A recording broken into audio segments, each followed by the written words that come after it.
Firefighters in Japan have it pretty tough. They have to go through rigorous training and schooling before they even have a chance to put out fires and help people. Now, one little known fact is that they actually go through a series of training akin to what you're going to be finding in this game, Otokomizu. So they have to use their hands and feet to propel themselves with water around towns and fight ninjas and put out fires. And, once they complete this elaborate training, they're finally able to displace exploding houses and giant ninjas. Now, jokes aside, Otokomizu, with Otoko meaning man and Mizu meaning water, is a third-person action game on the Switch that harkens back to odd Japanese titles of yesteryear. Despite these weird aesthetics and Edo period setting, there are actually quite a few problems to be found here. Danny from the Famicast, and this is our review of Otokomizu on the Nintendo Switch. Now, controls in Otokomizu take quite a while to get used to. So you're propelling our scantily clad hero forward, onwards, and upwards with the shoulder buttons. So basically each shoulder button is mapped to an individual arm or leg. And with this, you use the joystick to kind of control the trajectory of where he's going to be going, so you can make him go fly around, and so he can put out fires and defeat ninjas and all that type of stuff. So even after playing the game for some time, I still felt that the controls here are a little bit fiddly. I mean, I can get our water dude to get where he needs to go, but sometimes he would just blast along a lot further than I'd like. I mean, these controls make sense on paper, but they're definitely harder to actually get good at performing due to some of these sometimes odd physics. Otokomizu is a staged-based game. Now, with that being said, as you enter each stage, you're given an objective.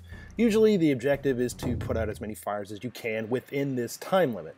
Now, if a house is on fire for too long, it's either going to spread to other houses and eventually literally explode. Like, what the hell do they have to these houses? Anyways, as I mentioned before, there are enemies that appear from time to time throughout the levels, like these little ninjas that kind of come through, and you can hear this little sound whenever they're getting closer to you. I found that typically you can just ignore them and just focus on putting out the fires to be more efficient. Now, there was one stage that I actually had a lot of trouble with. So there's this gigantic boss that's running around this small town that you're supposed to defeat. And the way you beat him is by extinguishing these weak points that are found in his hands and the top of his head. They're basically on fire. And you have a pretty generous amount of time to do this. So you start the level and you think, hey, this isn't going to be a problem. But you have to still, in this point, worry about the houses exploding and doing all that type of stuff, because if too many of them explode, then you're screwed. You just automatically fail. This level was just really, really frustrating. So I would even get to these weak points and blast them, and then they would come back on fire again, and I don't know. This stage really just made me pretty angry, so I just kind of just gave up on it. Now, you might have noticed a couple of weird things with the camera system in this game. So, I mean, camera systems in most games, they have a certain limit as to where you can go along the vertical axis. And this makes it so you can easily see where you're going or where you need to go. But in Otokomizu, there are some real problems here. So, as you've probably already seen in some of the footage, a number of times I found myself fighting with the camera going way too far below or above me. You kind of combine this with controlling the character who's flying around this 3D space while trying to look for these burning houses with this time limit. Things can get really frustrating really quickly.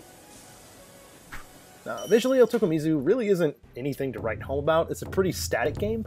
There's pretty low poly count characters here and really minimal animation. By and large, the locations nail this Edo period aesthetic that they're going for here, but given the small size of each area, there was probably a little bit more that could have been done here visually. I mean, everything looks kind of like it's a game that was from the PlayStation 2 era. I mean, on a plus side, the music here isn't that bad, and the game generally runs pretty smoothly. If you haven't figured it out by now, Otokomizu is obviously a very weird game. And, I like that about it. But what I don't like are these fiddly controls, the sometimes wacky, weird camera, and these dated visuals. The game can be enjoyable, but you'll more than likely find yourself fighting the game mechanics more so than actually having fun with the game. Final score for Otokomizu on the Nintendo Switch, 4.5 out of 10.